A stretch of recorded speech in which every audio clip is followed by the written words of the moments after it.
All right. Welcome to the Go for CEO community, everyone.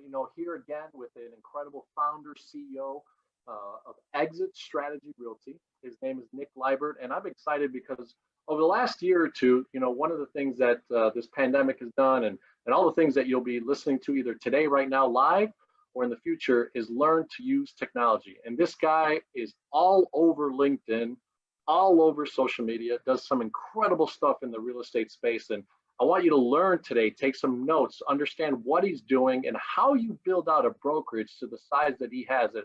And if I'm not mistaken, it's about 250 agents, so all from scratch and delivering on the promises that he does for his clients and his teammates. So none other than Nick Libert. Hey, Nick, welcome to Go for CEO.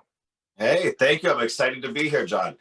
Excited to have you. So hey, look, we're a little bit different here at the Go for CEO community. We try to challenge ourselves to bring on the people that are founding businesses today, startups to 25 million in revenue. Okay, and in all the sense to be able to journal and chronicle those stories, really give you the sense as an individual to share, what you do on a daily basis. I see some awesome boards behind you. We'll get into some of those things and how you use those on a daily basis, how you teach your team, and all that type of stuff. So why don't we start with just a little bit of a snippet of your background, where you're coming from, and really the story of how you launched Exit Strategy, and we'll go from there. Yeah, absolutely, John. Thank you again for the time. So I'm Nick Libert. I've been in real estate for 22 years at this point. This is actually all I've ever done as an adult.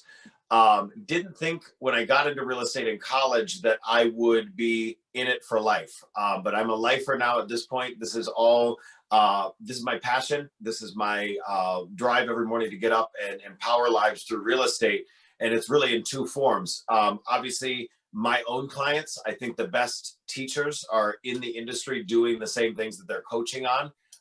And so I do it for my own clients, show them how to invest, how to empower their lives through real estate as part of a more diversified overall investment strategy. And then I'm also showing our agents, our real estate agents at Exit, how to empower their own lives, how to sell real estate better, more efficiently, how to educate their consumers, spread the word using technology. I love technology. I always have. When I started in real estate in 1998, one of the first things I did was buy a domain name. It's still the same domain name I use today, nicklibert.com. I got into social media in 2009 when everybody else was doing it on their little business pages and said, don't mix business and pleasure. Don't have your business up on your personal page. That's how I did it at the beginning, and it was very effective. So I learned from other people, but I also like to educate and coach on what I've learned and all the mistakes I've made too, because I've made a lot of them. So, how I got into real estate was that I wanted to invest in real estate. My family, my mom and my grandpa always instilled in me that you had to save money and invest diversified. And so they both had real estate, my mom and grandpa. I remember one of my first dealings with a real estate agent was going to the closing table with my mom on her primary residence. And she said, do you want to come with me? And I thought, wow, this real estate lady that we met, she put a sign in the yard, and I don't know too much else she did. She got a large check. I saw that at the closing table. And I thought, why would I be in real estate?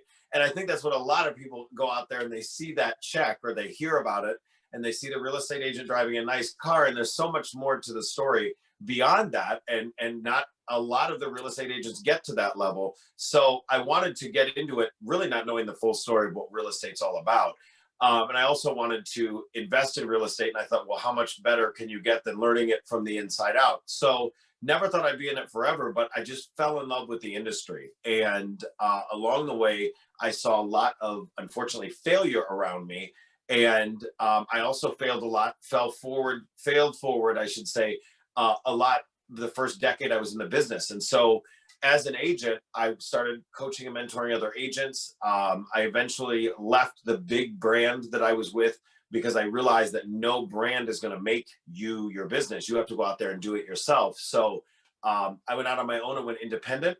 And that wasn't that great either because I was reinventing the wheel every day. And so eventually I found Exit Realty. It's a franchise. There's about 600 offices across the US and Canada. And what I loved about it was they allowed me to mentor and coach and attract other agents to the company. but get paid for that, get residual bonuses, because as you can see in the background here, I'm all about numbers. Even though I'm not always the best with math, I do believe in tracking your numbers, and I'm all about residual income, multiple income streams, because as we know from COVID, that 9 to 5 may not always be the only thing that you can depend on, and it may not be the only thing that puts money in your pocket. You can't be dependent on that. I'm a big fan of Rich Dad, Poor Dad. I know, John, that's a favorite book of yours as well. And so they always talk about multiple income streams. And so when I got to Exit, I realized that that was going to be a huge part of my business plan moving forward. And I wanted to share with other agents what worked for me and what didn't in the business. Eventually, I bought my own office of Exit in 2009. I always tell people I have terrible timing, because 2009, it's the beginning of a really terrible time in real estate. Who would want to start a brokerage? Well, I did at that point. And I had no money. The agents that I hired to work for me also did not have a lot of money. It was just, we really struggled the first couple of years. But what we did to bridge the gap and grow as a group was we did a lot of coaching. And so it was training, it was coaching. There's a difference between the two, because training is sitting in a room, learning from someone, being told what to do, but then there's no follow-up to that. So we started coaching, and we coached on things like a time block calendar, which we will get into later, business planning, some really simple stuff that it doesn't take a lot of money in your bank account to have a well-structured business. And so we grew, we started doubling in size for the first couple of years, and we continued to almost every year we've been in existence, raise our revenue. We got on the Inc. 5000 list 3 years in a row, a couple other growth lists over and over again.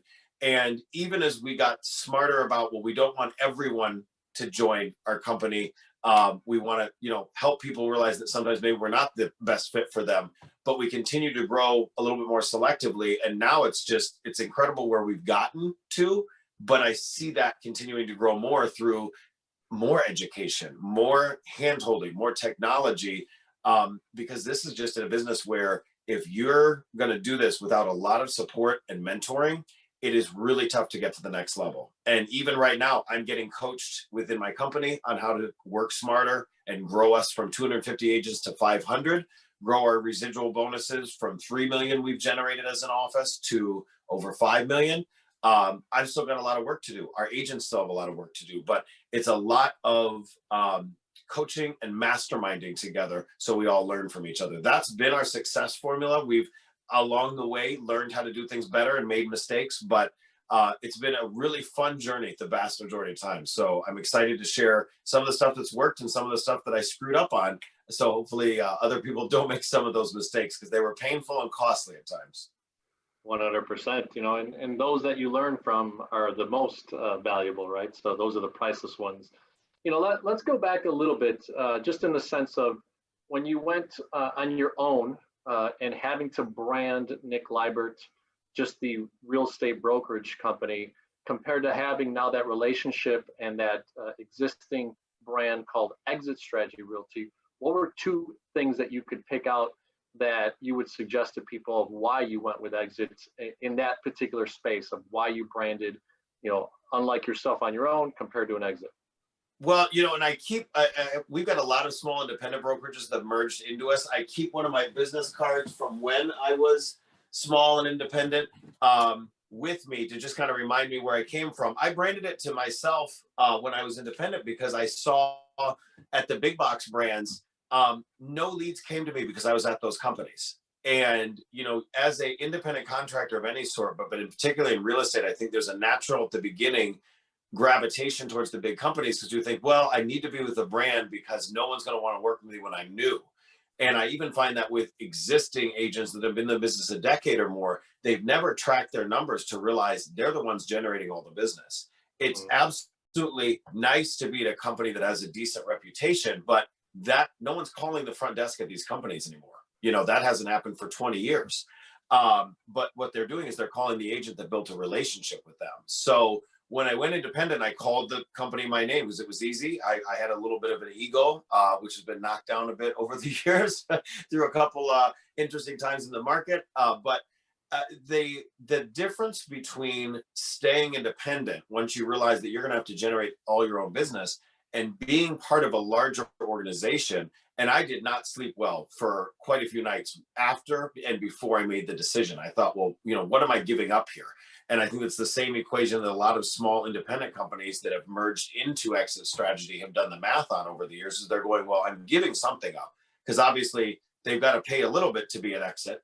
We don't have any desk fees or upfront fees, but when they have a closing, until they cap out with us every year, they're going to pay us a little bit of a split on their deals. And so the question is, when you're small and independent, are you, number one, really maximizing yourself? Are you in an environment where every day you wake up and there's a mastermind group, there's people conversing about their business? And I was talking to the walls at Nick Libert Properties. I mean, there was nobody else to really mastermind with. And I think for small independent brokerages, the struggle is they do hire agents. They're able to attract agents. They've got to give them a super high split to do so. But then the agent turns around and they meet somebody like me that's got a book club, got a CRM, got a website for them, got all these tools. And the small independent goes, well, I've got to reinvent the wheel every day to do that.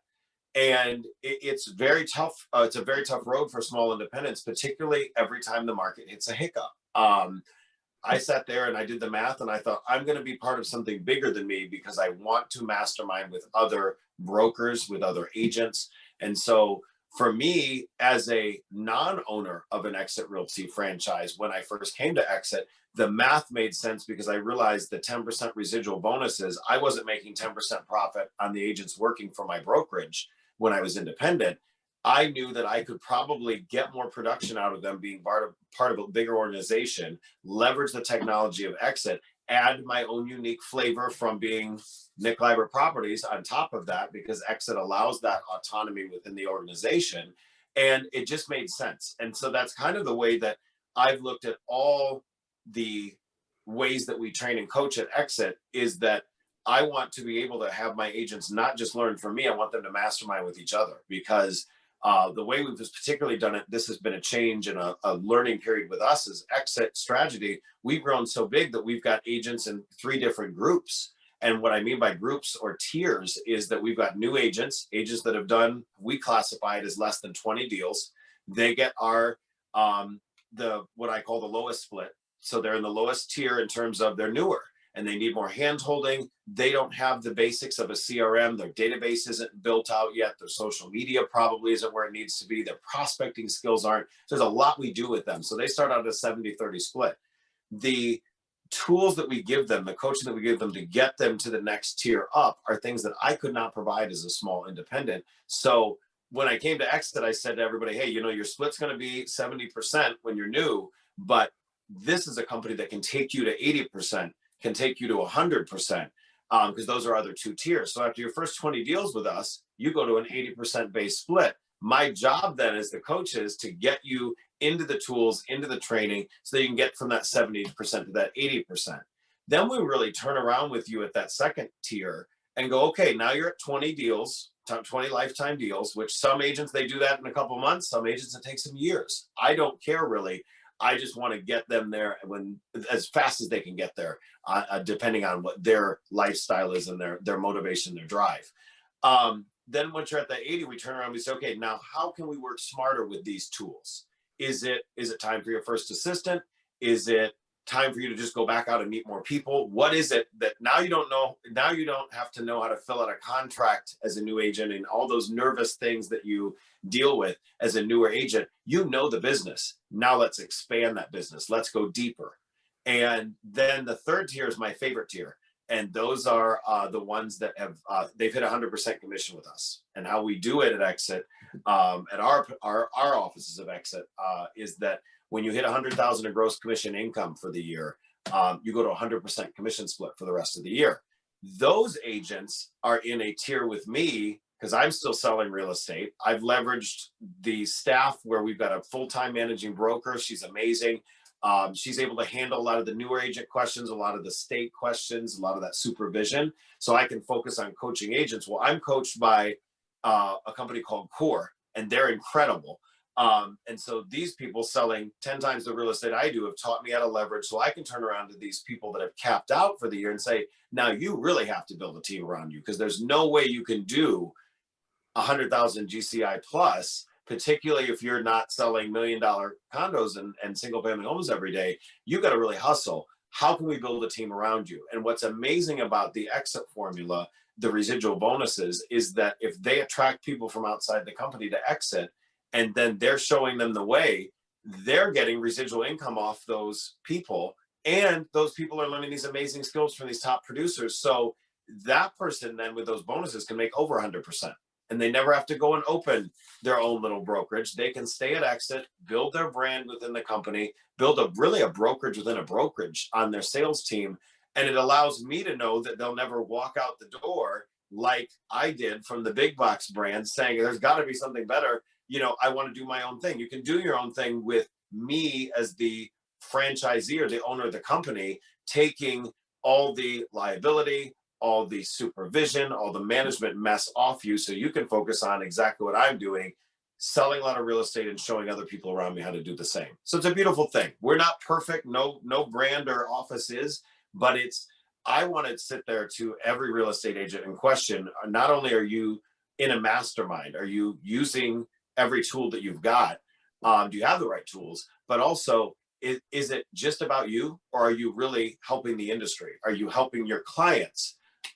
We do something with our office, and I know I'm talking a lot. I'm sure you've got other questions, but you kind of got me on a passion. Oh, you're flowing. You're flowing. Here. Keep going.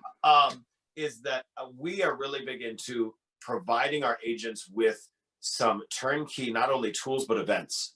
We throw an event every month of value for consumers so that our agents don't have to. And particularly in COVID, our production has gone up during COVID, which is we're outpacing the market by a lot. And one of the reasons for that was we said, this is not a time to stop events. This is a time to step up events. Now, of course, they're all on Zoom or they're virtual, but we've sat here and said, this is a time to reconnect with the consumer and educate your friends and your clients to a level that they probably have never experienced before. And that's been so huge for us. And I realized that the average real estate agent, the above average real estate agent, doesn't have time to be a party planner, a public speaker, a graphic designer. So we've taken all that off them and said, we'll package the event. We'll have it branded to you. All you got to do is share the link, get people to come to the event. And then guess what? You've provided value to your consumers. The office has an event that, because we've leveraged each other and masterminded together to do the event, you've got an event with 50 or 100 people in the room or virtual room versus 3 to 5 when you're trying to do a home buyer seminar, a home seller seminar, anything like that. And we've also done it in a manner that it's not always about real estate sales, because I hate when the only time you hear from a realtor or a lender or a title company or whoever it is to get something. I want to be able to provide you value. It doesn't always have to be real estate. So we actually have 4 key focus areas. They're health and wellness, personal finance. John, that's how you and I got connected. Obviously, real estate is one of them. And then the last one is charity and community. So you've got 4 different pillars of our value proposition to consumers. And that has just been tremendously helpful to our agents to go, well, Nick's telling me to put people in my CRM. What do I say to them? And so we provide that for them. So it's been a fun journey. This conversation, half of what I just mentioned wouldn't have been even possible 5 years ago. We've grown to a size that we've been able to scale up what we can provide our agents. So our agents can turn around and scale up what they're able to provide to their consumers. So we're kind of in a sweet spot right now of we've got enough people to do some amazing things, but we're not so big that, I don't know every single one of our agents. I know your name. I know your birthday. I invite them to my house. We've got a little boat share. So we do some intimate things. Even during COVID, once we were able to move around a little bit again, our agents, we've got one-on-one time. I feel like, my house has kind of turned into our third office. And I love it because it's provided us the opportunity to really get to know each other in ways that we didn't do prior to COVID. So there's been a silver lining to all this chaos and unhealthiness in the world. I love what you said, and community, I'll tell you to just replay 4 or 5 times the last 7 or 8 minutes. Nick went into depth about everything that he's doing, how he structured it. So let's talk about business. You talked about leverage, and one of the things that a lot of people just don't really understand, mostly because they're stuck in the employee mindset, right? They're just trading hours for dollars. But when you get down to what's called an independent contractor, which is really what every real estate agent is, until they cross the path of that business owner. And we talked about Kiyosaki earlier. Rich Dad Poor Dad teaches that, right? Employee mindset, self-employed, but then business owner. So you talked about leverage. Can you share a little bit about, you said you're teaching your people at about 20 sales to think about maybe that assistant, to think about how to leverage those things out there. And how much are you spending in those scenarios? Take us to how you started, right? Into exit. You got to that 20 plus, it seems like pretty rapidly. But then what did you start doing to be able to learn, like, all right, hey, I need to spend about 32, I'm just putting a number out there, $37,000 for an assistant. But then that's going to give me a multiple of my own income at 3 to 5x that. How did you learn that? Well, I got some really good coaching. And one of the blessings that I've had is that I was introduced to the core coaching program, which is a very expensive program. And you've got to hit some really amazing sales goals to even get into it. But I was introduced to it, and I was so thankful for the introduction because they taught me how to do that. It's really about creating value for enough people and building a database large enough as a new agent, or as what I call an emerging entrepreneur, to turn around and realize, okay, I've got to leverage systems and tools, but I've also got to leverage people. And so for me, when you get to a point where you've learned how to generate leads, because the leads are always going to come from you as the independent contractor, therefore go to a company that respects that and pays you accordingly. But when you start to figure out, okay, I'm really good at lead generation, I've gotten to the point where I feel like I'm not focused only on lead generation. I'm focusing on servicing my clients and doing wonderful for them, to the point that I feel like either leads are slipping through the cracks. Because what we find with the way that I study the business with our agents, we use a lead tracker, we use the CRM to follow up, and we figure out, okay, this agent is actually generating enough leads. They're actually either not converting the leads correctly, or they've got enough leads that they may not even realize that it's time to hire an assistant so they can help service the leads, so that they're focused solely on the lead generation and then the servicing. And so that one of the things we study also is, how do you manage your time? Because we are all given the same amount of time in the day. And another book that I love is The Miracle Morning. Two books, actually. The Miracle Morning and The Compound Effect are really, my two Bibles for business. And they teach you all about your time, and then about, once you've got your time figured out, if you're truly maximized on your time, you can hit certain sales goals, but then you're going to have to leverage. And so my question to agents is, what are you doing with your day? Are you using a time block calendar? Are you really maximizing your day? Because once you really have maximized your day and you've got the prospecting down, you will get to the point that I would say for an average agent, it's about 20 deals a year. They hit a wall and they say, I realistically can't do more than 2 closings a month without an assistant or a team member. What does that team member look like? Here's what my training and my coaching reflects, is that I made a list with coaching from other people. I was taught how to make a list of, I'm busy, I'm stressed out, I feel like I could do more business with some help. Make a list of everything you love to do, and you're going to keep that. Make a list of everything you either procrastinate or you're not that good at, that is not dollar productive activity. And that's the stuff you're going to leverage an assistant for. An assistant cannot pick up a phone and build a relationship for you. That is, I used to do that, is I'd say, oh, well, you handle the prospecting. No, they can handle the button, pushing the buttons that send the newsletter out, or, maybe a little bit of follow-up after the communication has started. But a lot of people fail to realize that the reason why the person clicked on you on the website or was referred to you was because you're you. It's not because you're at Exit or Coldwell Banker or wherever you're at. It's because you're you. And so you can't leverage and pass off and delegate you, but you can darn well delegate the things that aren't as effective by you touching them that somebody else could do. So for example, one of the things that I did was I immediately delegated setting up showings. I hate sitting there and texting back and forth and, sitting there in the MLS doing something that an assistant could do.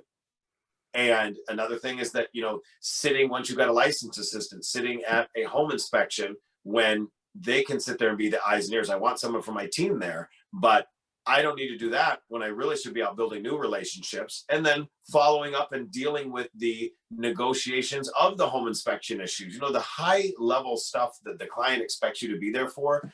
But a lot of the behind the scenes work you can delegate to somebody, and they don't have to be sitting in a chair next to you. I was, prior to COVID, really a big person into, you have to go in the office, you need to see your assistant. I still like that face-to-face communication, but I'll tell you, my assistant and I, my concierge, have not seen each other except for coming over to my house for some coaching more than 3 times during COVID. And everything else is done by Zoom, done by check-ins in the morning. I see my clients face-to-face probably more than ever, because I'm delegating less of that actual time with them, because I want my assistant in the laptop. I want her in the email. I want her in the communication lines, that I don't have the time to sit there and be doing that and driving all over everywhere. What kind of multiple, just to give people an example, what kind of multiple do you think off of what you pay your assistant that it's produced for you in income, just as an example? Oh my gosh. I mean, she's probably going to see this at some point, so she may ask for a raise when I tell you this. She may want to become a realtor then. She is a realtor, so she ended up getting her license. And I'll tell you a funny story about that real quick before I go into what the multiplier is that she actually was someone else's assistant first. She was a personal friend of one of my top agents, and they started talking about having her come on as an assistant, an unlicensed assistant, with the intent to eventually become an agent. And this is the existing agent of mine that hired her is such a wonderful agent. We have such a great coaching relationship. She goes, I'm not sure if I can really afford to work with her one-on-one, and specifically be able to pay her enough to make this worth her while and not go bankrupt doing so. And I said, it's funny, I have about enough time to delegate for about a half an assistant as well. I don't have the time, or I can't make the time, or don't think I can make the time right now to train them. Why don't we do this together? And so what ended up was, we each got a half-time assistant. So don't think they have to start off full time. And also we got the ability I trained her on some things. My other agent trained her on other things. So we got this person that by the end of it, she probably had a better probability of being a great agent. And now she is a licensed agent and is doing her own deals as well. We'll probably end up at some point losing her to the business full time as a realtor, which, here's the beauty of what I loved about Exit, is unlike every other brand I know, at Exit, as long as she stays at Exit and we stay at Exit, we get the bonuses based on, because we recruited her to the company, or actually my agent recruited her to the company. That's the beauty of it, where a lot of what I see with most teams outside Exit is that there's kind of this mentality of, well, I'm going to hire you, but I'm not going to really show you what I do. I'm going to have you just do parts of the deal so that then you'll never outgrow me and you'll never figure out what I'm doing. Well, that person, if they're a good licensed agent or a good licensed assistant, they're going to want to grow beyond you. I don't want to hire someone that their whole intent in life is to be an assistant, because I'm sitting there wondering, well, is that person really motivated to even be a great assistant? I want them to learn the business from me so they grow. Eventually I'll have to replace them, but then that's somebody that's giving me 10% residual bonuses. And because they liked me and I liked them and I treated them well, they're probably not going to leave the company, which means this is a symbiotic relationship. And that's what I love about Exit, is I see people growing, within a team, or what I like to call graduating from a team. My first team member, they stayed at Exit for years after they outgrew me and started their own team eventually. And I got to tell you, I made a lot of residual bonuses off them over that period of time that I would have never made if I treated them like, garbage and only taught them part of the business, or taught them none of the business, and just treated them as a, paperwork jockey. And I just didn't want to be at a company that didn't respect that the life path, the entrepreneur path of a good, talented person isn't to stay stuck in one role forever. You want them to grow, and you want them to turn around and have the same opportunities you did as an agent. That's a symbiotic, healthy relationship between entrepreneurs. And it's really the only brand that I found that did it. And still to this day, it's the only brand that has any significant residual bonus potential. There's a company that has profit share. I love them. I think it was great when it came out, but you have to have profit. And I always tell people the first 5 letters in broker is broke. So there's just not a lot of money left on the table to make a profit as a brokerage, which is why a lot of small independent companies are coming and merging into us, is that they see the math and they go, Nick, you're doing a lot for the agents. How can you afford to do that? I said, I couldn't always afford to do it. It's an economy of scale. And for me, I just want to be able to see that people never need to outgrow us, that they can stay within the organization and grow their own organization. And sometimes people will leave that organization within the organization, start their organization. It's a beautiful thing because we're all winning because we're working together and masterminding. 100%. So, I've written down already leverage, events, money, collaboration and assistance, right? Value prop. What's one of the things that, if you take a look at it at the business sense, you have a beautiful corner structure that you have at Exit Strategy out on North Avenue. I actually was out there about a week or two. I had some other business dealings, and I ran into it. And I was like, there's Nick's stuff. And so, but tell the community, what did it take to get to, I don't know, do you own or do you lease that space? So that's actually a great kind of an segue into what I want to do next, is that my passion for all our agents is to show them how to build multiple income streams the same way we want to show our consumers that. And, one thing that we've done with the agents, say, look at your business. Yes, you technically work at Exit, but you work for yourself. We show them how to, as they go from that emerging agent to that, growing entrepreneur, how to, build an S Corp or an LLC out, how to then turn around and start purchasing real estate for themselves. We have an investors club that all our agents are automatically in, so that they can, learn how to, we have a group health insurance plan for them, which is great. They have to pay into it, but that's something that a lot of companies don't do. So they have health insurance, but then also, how to do a SEP IRA. So how to invest for yourself. And for me, I turned around and looked at my business and I realized, okay, this business, I own some real estate, but I'm still renting my office space. So that's the next thing on my list, is we have 2 beautiful office spaces, one of which, the Southside office, one of our agents and mentors, and he owned his own brokerage and merged it into us based on what we're doing with coaching. He owns the Southside office. So I need to buy an office space on the North Side. It's on my business plan. It's on my vision board. We're having a vision board party at my house. And, I said to our agents, I'm going to show you what's updated on my vision board. We've done, it's fun to keep track of what is on your vision board, because as you knock things off that list, you're going to inspire the people around you. And, I said I wanted to be debt free. We got that done. I said I want to do XYZ. It got done. Well, the next thing on my list is I want to own an office building or a mixed use building. I don't want to pay a rent anymore because I'm not paying a rent anywhere else. Why am I paying a rent here?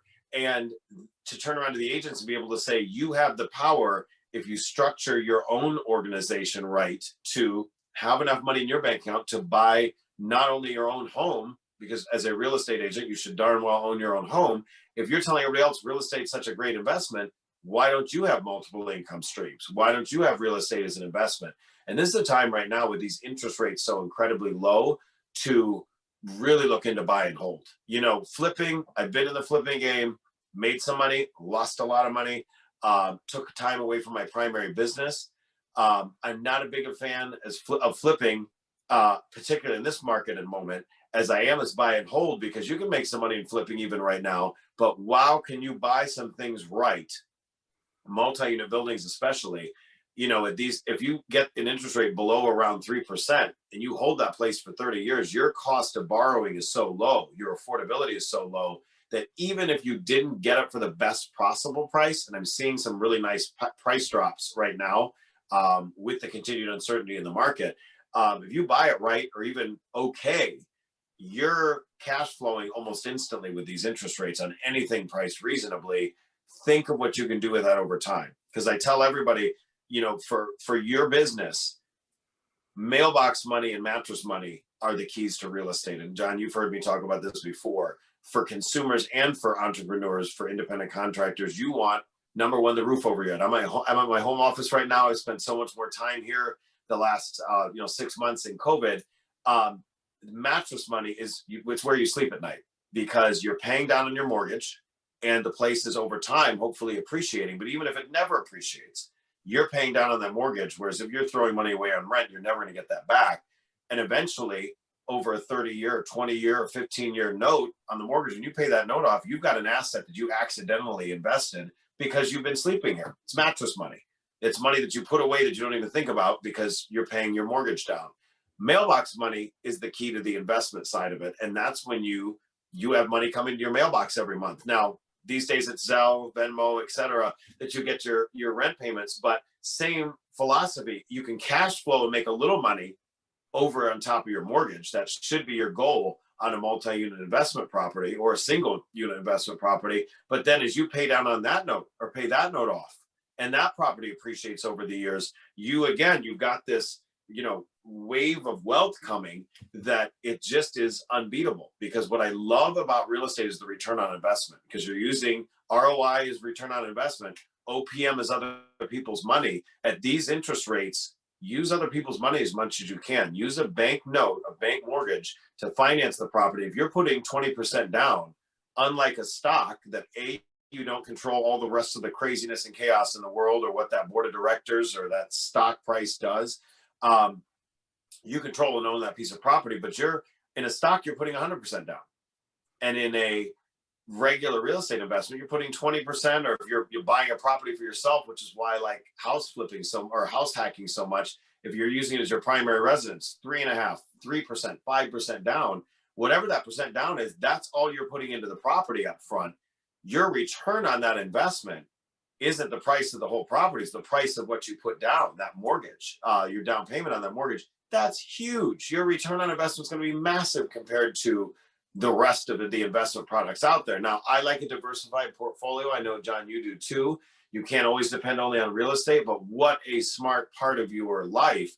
And what I'm encouraging my database to do is, at this time, this is the moment you've got the time, you're at home, open up your finances and look and see, could you add an investment piece, a real estate piece to your overall portfolio and really have a more balanced outlook in the future? So, Nick, I mean, a lot of the stories that you're telling are really just, common sense things that are uncommon in the marketplace, right? And the education that you do, your agents, that value that you bring to them, the reason why other smaller agencies, maybe non-branded agencies, are coming to Exit. I mean, it should be a no-brainer that you're starting to share here. So one of the things that, as a business owner, you said a couple things. You had a broker now that kind of runs the high-level side of your agency. You've got an assistant, right, that initially was a part-time assistant with you, kind of sharing with it collaboratively. What are 2 or 3 different things that you see that you could add on that'll be multipliers for your business over the next 6 to 18 months? Great question. We did not, for the audience members, we didn't plan these questions out. I have no idea what he was going to ask, so I was a little nervous coming into this. This is funny that you asked this, because I actually did I did the hires. Is that my next hire was and is a marketing person for me and the business. And, we have a wonderful graphic designer who does great work. I pay for it for all of our agents. But for me personally, I think you can always go back and look at your business and say, if I had more hands, whether it's your own time management or your own technology or leveraging other people that you're going to build your organization, your team with, what could I do more? I have a wonderful referral network as a real estate agent. I have a wonderful referral network as a franchisee of people who want to refer me agents. That's amazing. I love meeting agents and I love meeting new clients. But going beyond that, for me, I'm sitting there going, there is more marketing I could do. There's more. I'm really pretty adept at marketing my listings. Exit has great technology for that. But what about touching more people? I don't prospect in my own neighborhood enough. I drive past and I see some Nick Libert signs. That makes me happy. I see some exit strategy signs, but am I really going deeper in my own areas? And that's something, it's a newer training that I've done with our agents to say, do you need to go always wider, or can you go deeper with your existing database? Either way, for me, that was the next hire, was that I wanted somebody to help me with marketing, to be able to press some of those buttons that I don't even get the time to press, as far as sending out direct mail piece, targeted direct mail, doing more boosts on social media, follow up when those people come in the door to make sure that they're in the right funnels. We've got some amazing technology at our office, and I do some pretty decent coaching on how to use it to create funnels. But I'm sitting there going, well, I could get more ads and push out there to get more people in my own funnels. And I'm turning around and using this team member to train the other assistants coming on board, so that, again, it's leveraging what I've done right and wrong, what I've screwed up on. I can sit there and show my agents, look, this is what we did wrong on the way in. This is how I'm growing my business. What can you do in your organization? Because I got as far as my day, I think my day is pretty well maximized at this point. I work pretty hard, pretty long hours, but I love it. And I do take time blocking. I take blocked time off to be able to enjoy my friends and my relationships and my family. Still would like to do that a little bit more, but beyond that, what do I need to do to expand and go deeper? And that was a marketing person that is really going to build out those funnels and those ad campaigns further. It's stuff that I know how to do, some of it. I just don't have the time. And if I take time for that, what am I taking time away from? So that is the next hire for me. It's already been done. That person's already starting to work and doing an amazing job so far. I would also love to see a little bit more video at our office. So that's something that I'm looking into, as far as, is it a part-time person? Are they on a contract basis? Because we're doing some cool videos, but I think we could do more. And so there's always, I love to create that wish list. I've actually got it in my phone. I've got a list for everything, a checklist for things we know how to do, and a list of things I want to do. And that's something that I just kind of keep a wish list of, if I had all the money in the world, what would I do? If I had all the time in the world, what would I do? And putting that on the map, because that's how we got to the point we've gotten. Is I always had I don't want to say what's next, because that doesn't sound like you're grateful for what's already there, but I do look to the future, and I'm honest with myself about what is still a weakness. You said something very special there. What's next? And you're grateful. But a lot of people get hung up on, well, what's enough? When is enough, right? I get that question a lot, from friends and all that stuff. And the beauty of what you've said over the last 30, 40 minutes here is you love the game, right? You're in the game. Doesn't feel like you worked 18 hours today, probably, right? When you get home, you feel satisfied. So ladies and gentlemen, when you're in the entrepreneurial, seat, you're the CEO, the founder of something, and you truly are passionate. A lot of people talk about, well, follow your passion. Well, that's great. Okay. But when you truly find the way to play the game the right way, and the way that Nick is talking about, now he's adding a marketing person. He's wanting to add a video person, because in this content world, we need to create video. I know Nick and I have done a few webinars together, and he always enjoys when I actually record it the right way and I send it to him. So we're going to do it today. you can use it the right way. So here's the thing, Nick. We have a few more minutes here. I wanted to thank you, obviously, for making the time and really teaching the Go for CEO community what you're doing as an exit strategy realty broker owner. The questions that I've started asking a few of the attendees that I've had on my show here is CEO, the Go for CEO brand really is C is for customer experience, employee engagement, and the operational excellence. So I'd love to just ask you those last three questions is, for the C portion, what do you think that you and your agency and Exit Strategy Realty bring to the table as customer experience? What is that value prop? I think it's education. I think it is, my personal slogan is empowering lives through property. And I think that is where we really excel, is that we show people, if you are brand new to the thought of real estate, how to build your credit up. What is the value of real estate in the first place? From there, how to leverage real estate, getting the right people around you.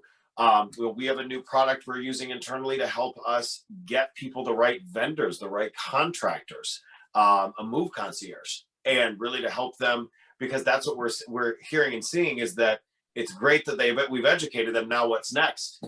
We need to help them beyond the education and really create a lifelong relationship of value. So I think that's where we excel, is that education to the consumer. And instead of employees, I mean, you do have a few employees and you're growing that piece of it, but what would you say is the value prop for the employee engagement side, or in your case, the self-employed engagement side? Teaching people how to run their business like a business, giving them from day one the value of, this is their business, not mine.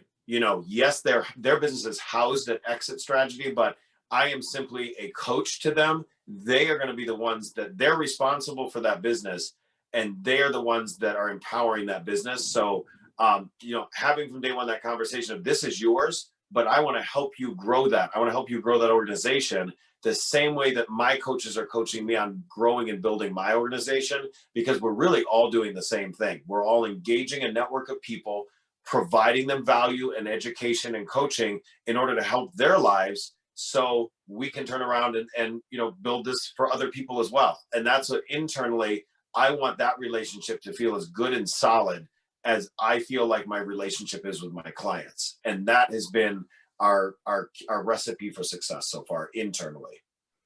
All right. And I love it. So the last one is operational excellence. What do you think you guys are doing that is just a little bit different than the rest and bringing value prop as far as your operational side to your business?